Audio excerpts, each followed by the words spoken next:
Assalamualaikum warahmatullahi wabarakatuh. Bismillahirrahmanirrahim. Ashhadu an la ilaha illallah wa ashhadu anna Muhammadar Rasulullah.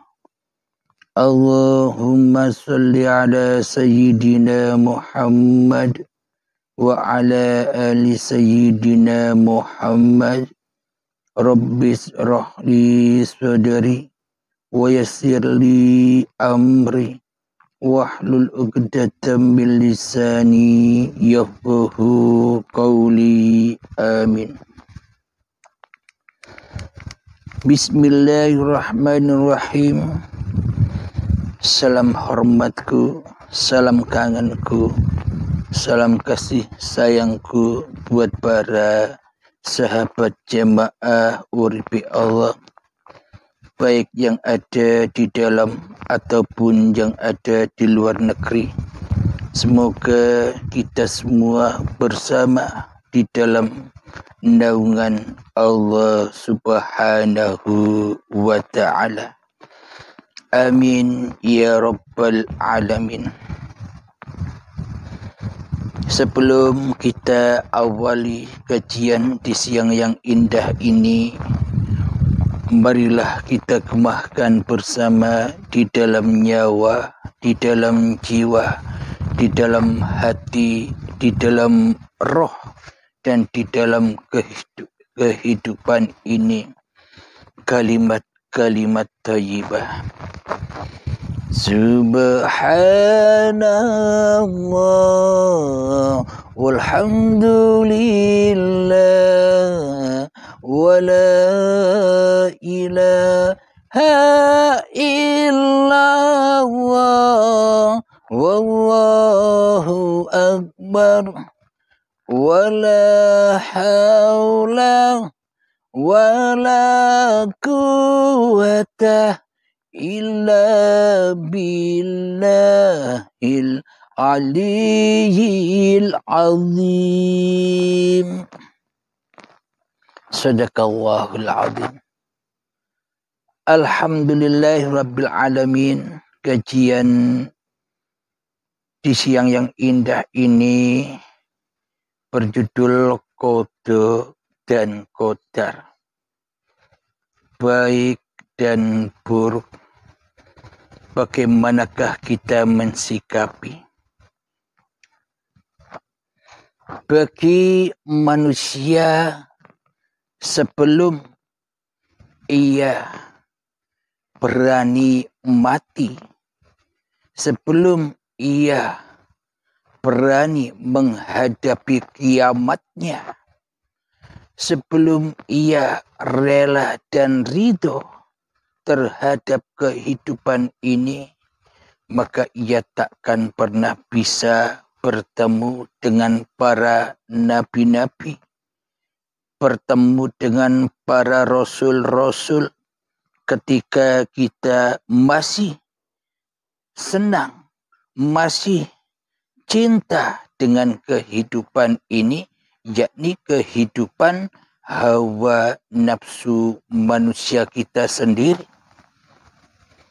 Karena selama ini kan kita yang merasa hidup, sementara Allah hanya formalitas saja. Kita sebut-sebut Allah Maha Hidup, hanya formalitas saja. Akan tetapi praktek di dalam hati kita, Tuhan yang kita sembah selama ini kita matikan di dalam kehidupannya. Kenapa? Karena kitalah sebagai ganti menjadi Tuhannya di dalam hati kita sendiri selama ini. Inilah hawa nafsu itu. Maka sebelum bertemu dengan kiamat, belum bertemu dengan baiat, maka takkan pernah bertemu, takkan pernah berjumpa dengan para nabi dan para rasul. Apanya? Imannya. yang disebut para nabi dan para rasul itu, diri kita sudah taubat, berhenti menjadi rasulnya hawa nafsu kita sendiri, berhenti bertaubat menjadi utusannya setan, berhenti bertaubat daripada menjadi pesuruhnya iblis di dalam hati kita. Itulah yang dimaksud bertemu dengan para nabi dan para rasul di dalam sudut pandang hati imannya. Dan sebelum menjadi rasul, maknanya jika kita belum menjadi rasulnya Allah, maka kita takkan pernah bisa membaca kitab-kitabnya Allah. Dan apabila kita tidak bisa menjadi kitab-kitabnya Allah, maka kita takkan pernah bisa mensucikan Allah seperti malaikat mensucikan Tuhannya. Dan bila kita tidak bisa menjadi malaikat-malaikat yang suci, kita pun tak akan bisa berpulang kepada Allah, kepada zat Tuhan yang menciptakan, yang mengadakan diri kita. Bila semua itu tidak terrealisasi, maka tak mungkin kita bertemu dengan kodok dan kodarnya. Namun kodok dan kodar yang selama ini teraplikasi di dalam hati kita, kodok kodarnya makhluknya sendiri. Lepas dari kodok dan kodarnya Tuhan sebagai sang penggelar seluruh alam semesta ini. Seolah-olah kodok dan kodar, seolah-olah kehendak dan kuasa ini milik manusianya daripada milik Tuhannya.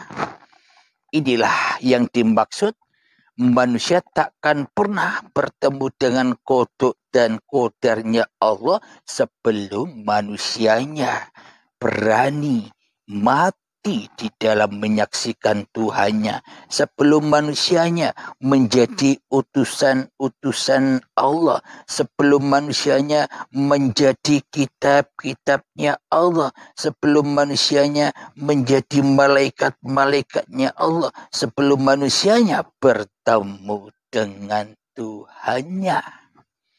Bila itu semua sudah dilalui, maka nyatalah kodok dan kodarnya Allah Subhanahu wa ta'ala. Nyatalah baik dan buruk. Wallahu khalaqakum wa ma ta'malun. Dan Allah lah pencipta diri manusiamu. Dan Allah pula lah yang berkuasa atas apapun yang berlaku pada diri manusiamu. Apapun yang kau kerjakan. Baik itu ketaatan, baik itu kemaksiatan, baik itu kebaikan, baik itu keburukan. Semuanya sudah bukan hak milik manusianya. Itu bila manusianya sudah merealisasikan 6 rukun iman yang sudah dibahas yang lalu. Maka takkan pernah bertemu kodok dan kodarnya sang pencipta, namun kita hanyalah bertemu kodok dan kodarnya setan saja. Kita hanya bertemu kodok dan kodarnya iblis saja. Kita hanya bertemu dengan kodok dan kodarnya hawa nafsu manusia kita sendiri saja selama ini.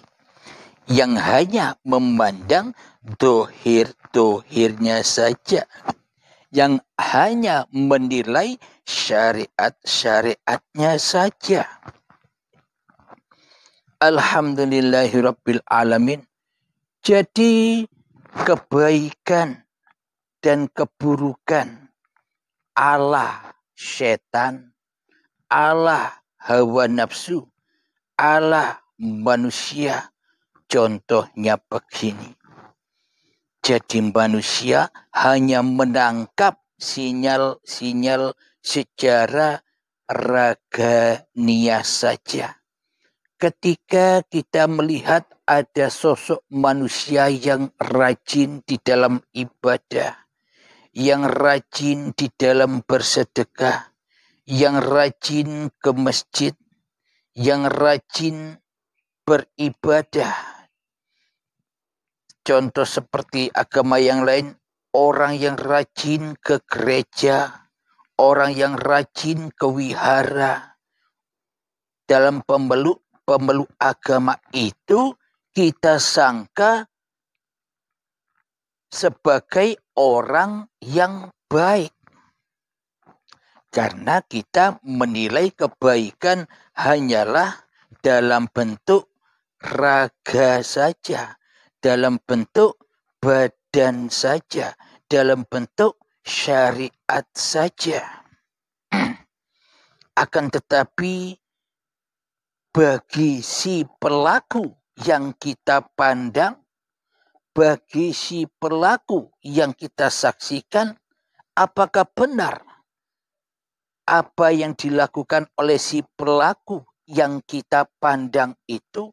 Apa benar apa yang dilakukan oleh sang pelaku yang kita saksikan itu benar-benar di sisi Allah ataukah di sisi setan di dalam hatinya?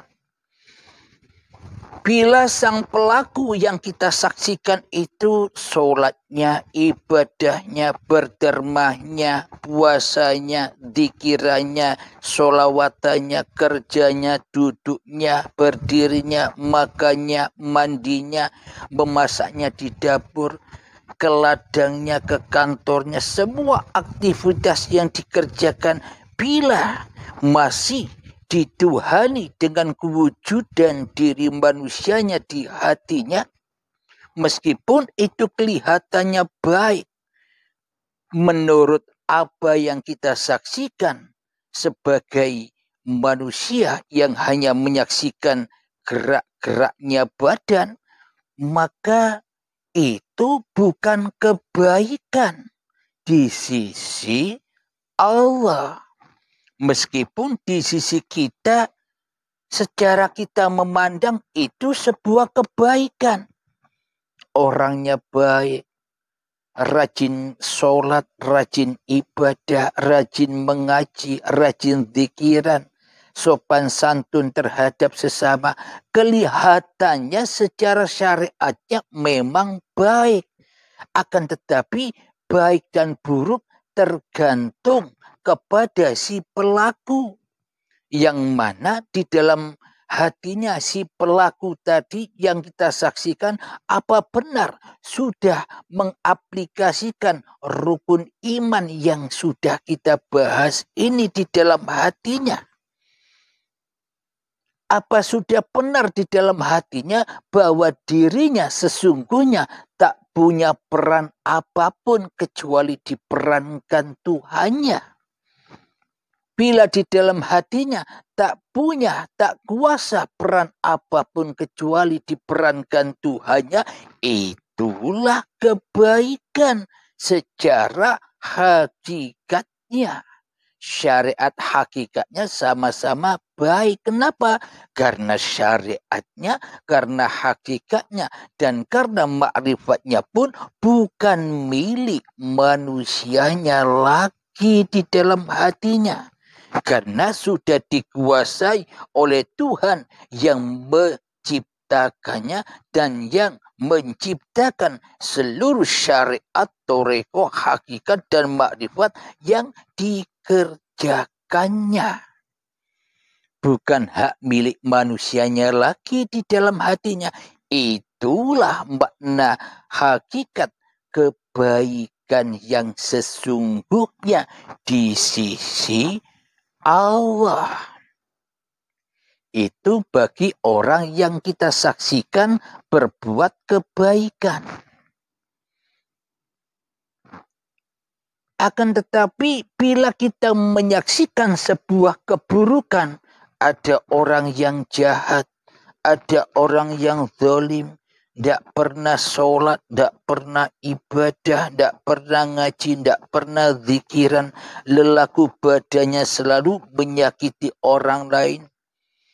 Tentu di dalam hatinya pun pasti dikuasai oleh hawa nafsunya, dikuasai oleh manusianya. Sudah jelas bila yang dilakukan keburukan secara badania, pasti si pelaku mengandalkan kewujudan hawa nafsunya untuk melakukan keburukan itu. Yang melakukan kebaikan saja belum tentu baik di sisi Allah, apalagi yang melakukan keburukan pasti buruk di sisi manusia dan buruk di sisi Tuhannya. Ini bagi sang pelaku yang kita saksikan di dalam pekerjaan kebaikan ataupun keburukan. Ingat, duduk kita ini menyaksikan orang, menyaksikan lelakunya manusia di dalam kebaikan ataupun di dalam keburukan. Jadi kebaikan itu hakikatnya ketika sudah tak nyata lagi di dalam hatimu, kekuasaan kewujudan diri manusiamu, kehidupan diri manusiamu, maka itulah kebaikan itu. Maknanya hatinya sudah inna lillahi wa inna ilaihi roji'un di dalam kebaikannya. Dan kadang ada pula orang yang berbuat keburukan secara syariat. Tinggal kita memandang hatinya. Tinggal kita berkaca di dalam hatinya, seumpama kita sebagai orang yang melakukan keburukan di sisi adat istiadat manusia, di sisi syariat. Tergantung di dalam hatinya. Di dalam hatinya sudah bisa pulang apa belum kepada Tuhannya. Di dalam hatinya masih kewujudan diri manusianya yang berkuasa ataukah sudah Tuhannya yang berkuasa. Bila manusianya yang berkuasa, meskipun itu kebaikan dan keburukan yang dilakukannya, ya pasti buruk semua, meskipun kelihatannya sholat, meskipun kelihatannya ibadah, meskipun kelihatannya ahli di dalam berzikir, di dalam membaca Al-Quran, di dalam tahajud, duha, dan sebagainya. Bila masih berdiri kokoh setan yang berupa manusianya yang lebih wujud daripada wujud Tuhannya, semuanya masuk ke dalam anar, yakni keburukan. Bagi orang-orang yang kita saksikan di dalam melakukan segala hal, baik itu kebaikan ataupun keburukan di sisi syariatnya. Sekarang kita kaji diri kita sendiri. Di dalam kita memandang orang melakukan kebaikan, maka di dalam diri kita sendiri, apakah kita sudah jumpa Allah atau belum? Bila di dalam diri kita masih kewujudan setannya, pasti melihat laku secara dohirnya saja.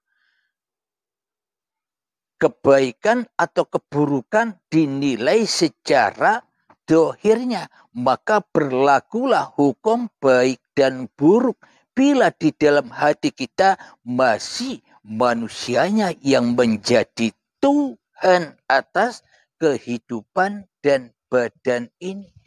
Bila di dalam hati kita masih menjadi Tuhan atas syariat dan hakikat yang kita pahami.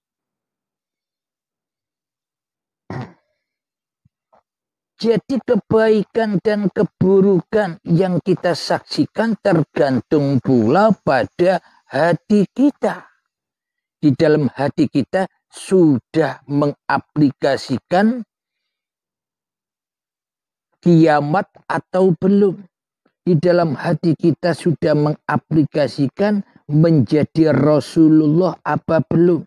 Di dalam hati kita sudah mengaplikasikan menjadi kitabnya Allah apa belum. Di dalam hati kita sudah mengaplikasikan menjadi malaikat apa belum. Bila belum dilakukan semua tata cara itu, mana mungkin bisa ketemu Allah.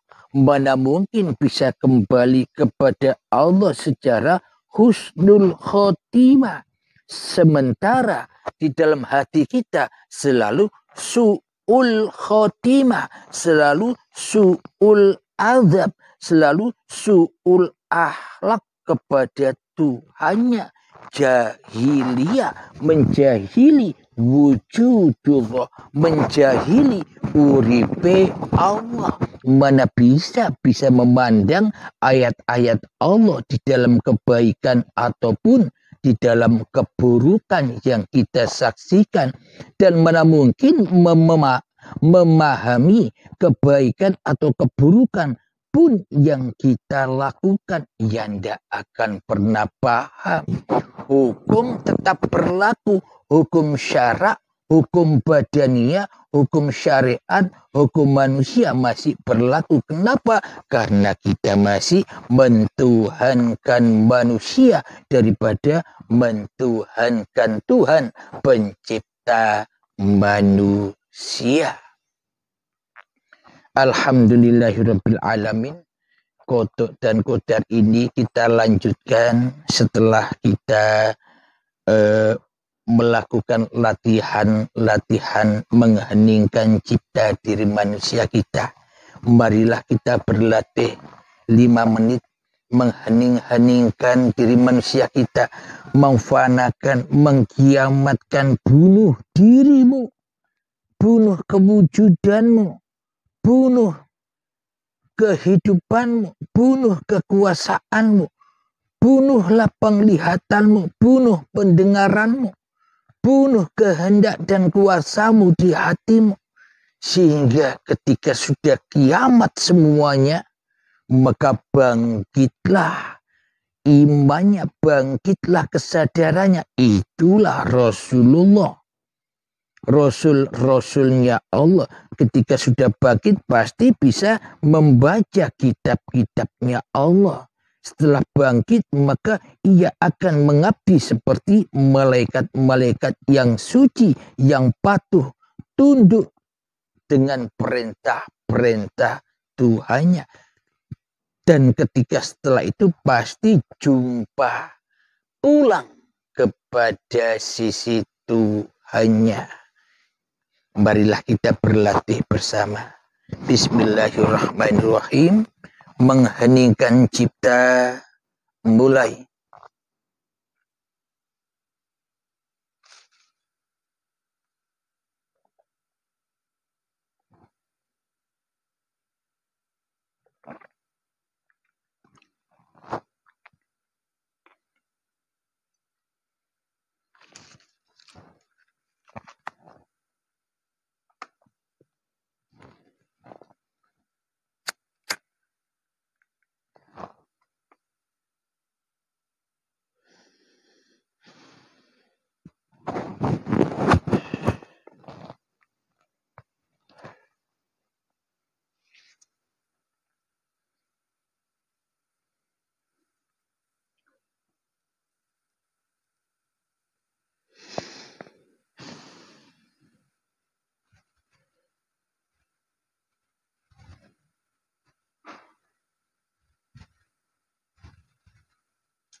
Alhamdulillahirabbil alamin. Mengheningkan cipta selesai.